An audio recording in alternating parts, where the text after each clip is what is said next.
I never believed that a simple chat on a dark web app could twist my life into a nightmare I can't escape. But if you're watching this right now, stay till the end, because what I'm about to tell you might make you think twice before talking to strangers online. It all began one random night when I was scrolling through the hidden corners of the web, just exploring out of curiosity, the kind of curiosity that makes you click on things you shouldn't, and that's when I stumbled upon an encrypted chat app called VoidLink. The interface was strange, minimal, black background, no profile pictures, just IDs made of random numbers and symbols, but something about it felt alive, like it was watching me as much as I was exploring it. I signed up using a fake email, set a random username, and within minutes a message popped up, "Hello, stranger." I thought it was some bot at first, but the typing bubbles continued, slow and deliberate, as if someone was waiting for me to answer. I replied casually, "Who's this?" And the response came, "Someone who listens." That line got me. It was so simple yet personal. For a moment, it felt like whoever was behind that screen knew I needed someone to talk to. We started chatting about random things. Music, places in Europe, late-night thoughts, loneliness. The guy, or at least the person, said his name was Eli, claimed he was from Romania, living in a small coastal town near Constanța. His English was smooth, but sometimes he'd use strange phrases, like, "I hear the wind differently tonight," or "the static speaks if you listen long enough." I brushed it off as poetic weirdness. For the next few days, we talked almost every night. He'd appear at 3 a.m. sharp and vanish without a goodbye. Sometimes he sent me random files, images of empty rooms, dark hallways, CCTV stills from unknown places, all time-stamped within minutes of our chats. When I asked him about them, he said, "Just my memories," and laughed it off. I should have stopped right there, but curiosity chained me. One night he said, "Do you want to see what I see?" I thought it was some camera trick, so I said, "Sure." A few seconds later, a link appeared, .onion address, typical dark web format. I hesitated but clicked. The page opened to a black screen with a red blinking dot in the center. Then a live feed began, grainy footage of a dimly lit room, a single chair, chains on the wall, and a microphone hanging from the ceiling. I froze. "What is this?" I typed, but he replied, "My room." I laughed nervously and said, "You're kidding." But then he sent another message, "Look closer." The camera zoomed slowly, and I swear, for a split second, the camera turned toward a mirror, and I saw my own reflection. My room, my clothes, my face. I panicked and slammed my laptop shut, thinking maybe it was some kind of deepfake. But when I reopened it, the feed was still there, and Eli was typing again, "Why did you close the window?" That's when I knew something was terribly wrong. I checked my webcam, covered it, unplugged everything, even shut down the router. But the messages kept coming, even when my laptop was off.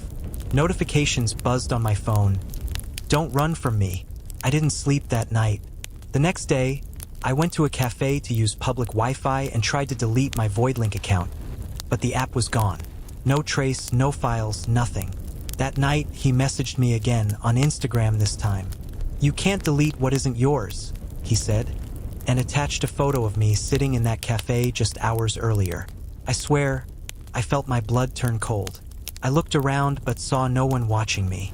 From that day onward, strange things began happening. My smart TV turned on at night showing static and muffled whispers, my phone camera flashed randomly, and sometimes I'd hear typing sounds from my laptop even when it was closed. I told my friend Marco about it. He's a tech guy, and he said, "Maybe it's a RAT, a remote access tool. Someone hacked your system." He came over, scanned my devices, and said, "You're clean." But that night, Marco called me, whispering frantically, "Man, that guy messaged me too." I asked, "Eli?" He said yes, and before I could reply, the call dropped. I went to his apartment the next morning. The door was open, coffee still warm on the table, but Marco was gone. Police said there was no sign of struggle, just his laptop running with a blank document open that said, "He listens." If you're watching this, drop a comment right now if you've ever talked to a stranger online who felt too real, because I swear this thing wasn't human.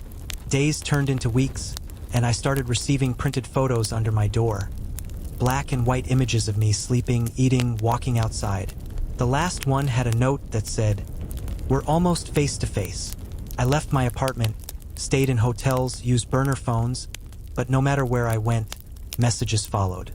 One night, while recording this story, yes, the very same one you're listening to right now, I heard a knock at my door, slow and deliberate, 3 times. When I opened it, no one was there, but a small device lay on the floor, a USB drive labeled Final Chat. Against my better judgment, I plugged it in. The screen lit up with a live chat window. Eli again. He said, "You shouldn't have ignored me." Then the webcam light blinked on, and the screen split into 2 feeds, mine and his. But his background wasn't some random dark room anymore. It was my room, behind me. I turned around, and the screen went black. That's when I blacked out, I think. When I woke up, I was in a hospital bed. Doctor saying I was found unconscious in my apartment with signs of extreme shock.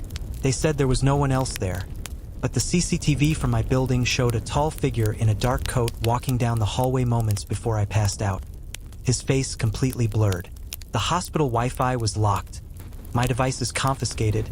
Yet one night, my phone buzzed again. "Did you miss me?" No app name, no number, just text appearing like it was inside my mind. I tried ignoring it, but something strange started happening. The walls of my room began flickering like pixels, voices whispering. "He listens, he watches, he learns." I screamed for help, but no one came. Every digital screen near me started showing the same phrase, "We are real." And if you think this is just some made-up horror story, pause this video, check your webcam light right now, and tell me if it's off, because when I first heard this story online, I didn't believe it either until it happened to me. The scariest part? When the doctors returned the laptop, they claimed to have wiped clean. Void link was back. Same logo, same first message waiting, "Hello stranger." And before you scroll to another video, just know this, once you've seen his message, he knows your device too. So, if you're still here listening, don't forget to like this video if your screen hasn't flickered yet, and subscribe so you can hear what happens next, because I'm going to open the chat again tonight, and if I don't upload tomorrow, you'll know he finally found me.